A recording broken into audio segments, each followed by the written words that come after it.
¿Cómo fue el proceso judicial en el caso Martín del Campo? El caso de Martín del Campo fue toda una serie de estrategias legales típicas de un litigio estratégico que tenían por objetivo lograr la libertad de Alfonso Martín del Campo bajo la idea de que fue torturado. Inicialmente la defensa que tuvo durante el proceso, después durante la apelación y después durante el amparo, no se logró reconocer esta circunstancia por parte de las autoridades jurisdiccionales, tanto locales como del fuero federal en el caso del amparo. Después Alfonso recurre a las instancias internacionales, incluso es el primer caso de México ante la Corte Interamericana de Derechos Humanos, que desafortunadamente no logra conocerse el fondo por una excepción preliminar que interpone el Estado mexicano en aquel momento, consistente en que no era competente la Corte por cuestión de tiempo.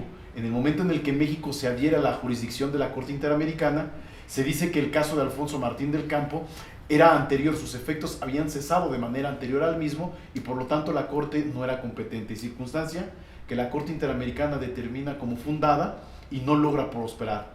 Tiempo después, otro grupo de abogados encabezado por quien es el que plantea más adelante un incidente de reconocimiento de inocencia, ven este reconocimiento como la mejor forma de poder lograr la libertad de Martín. ¿Qué es lo que hace con el reconocimiento de inocencia? Toma varias de las pruebas que se hicieron a través de dos recomendaciones, principalmente la recomendación de la Comisión Interamericana de Derechos Humanos y la otra de la Comisión de Derechos Humanos del Distrito Federal, más una serie de pruebas sobre tortura basadas en los protocolos de Estambul. El reconocimiento de inocencia entonces tenía por objetivo desvirtuar la mayor prueba o la que tenía el mayor peso en el momento en el que fue procesado Alfonso Martín del Campo. ¿Cuál era esa prueba? La confesión que se le había arrancado mediante tortura. Se buscaba entonces con este reconocimiento de inocencia que esa confesión quedara sin efectos y más adelante, al reconocerse que había tortura, desvanecer estas pruebas, quitarles la fuerza y reconocer que Martín del Campo era inocente sobre los hechos que le imputaban, que en sí era el homicidio de su hermana y de su cuñado. El incidente no tuvo la suerte que se esperaba por quien se había promovido. Más adelante se promueve con motivo de ello una apelación, después un amparo indirecto que conoce un juez de distrito. Contra la resolución del juez de distrito se promueve un recurso de revisión y del recurso de revisión se pide la facultad de atracción de la Suprema Corte de Justicia. La Suprema Corte de Justicia acepta traer el recurso de revisión con motivo del incidente de reconocimiento de inocencia y cae en una primera instancia bajo la ponencia de Cosío. Cosío considera de que las recomendaciones de la Comisión Interamericana más las recomendaciones de la Comisión de Derechos Humanos del Distrito Federal, más estos estudios que se han hecho con los protocolos de Estambul, más una serie más de pruebas que existen dentro del expediente, pero principalmente esas tres, eran suficientes para acreditar la tortura y con motivo de ello declarar su inocencia o reconocer su inocencia. Este proyecto se presenta ante la primera sala de la Suprema Corte de Justicia y no corre con la suerte de obtener los votos suficientes para su aprobación.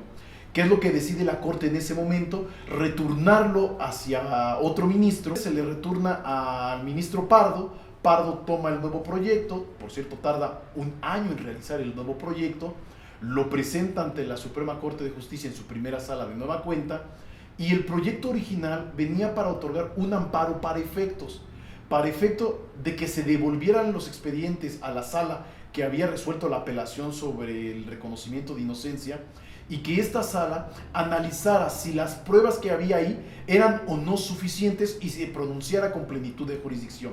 ¿Qué quiere decir? Que le daba una libertad a la sala de volver a hacer con el caso de Alfonso lo que a su consideración estuviese. Por supuesto que era un proyecto que no beneficiaba para los objetivos que se plantean en este litigio estratégico. ¿Qué es lo que hacen los otros ministros al ponerse la consideración el proyecto? Lo votan en contra. Y con eso se revierte el proyecto, son 4-1, con 3 será suficiente, en que se considera conceder el amparo a favor de Alfonso para el efecto de que obtenga la libertad inmediata. Hay que ver una circunstancia diferente a otros casos que han pasado, que donde se analiza únicamente el debido proceso. Por ejemplo, en el caso de Florence Cassé, que logra su libertad gracias a que se evidencian violaciones al debido proceso. En el caso de Alfonso Martín del Campo, si bien es cierto hay violaciones al debido proceso, Aquí sí se pronuncian sobre su inocencia. Hay que recordar, es un incidente de reconocimiento de inocencia, donde el declararlo fundado implica reconocer que es inocente. Él era culpable, ya había una sentencia que lo declaraba culpable. El reconocimiento de inocencia desvirtúa las pruebas que sirvieron de base a esa culpabilidad y por lo tanto vuelve al estado de la protección de la presunción de inocencia y con ello inocente.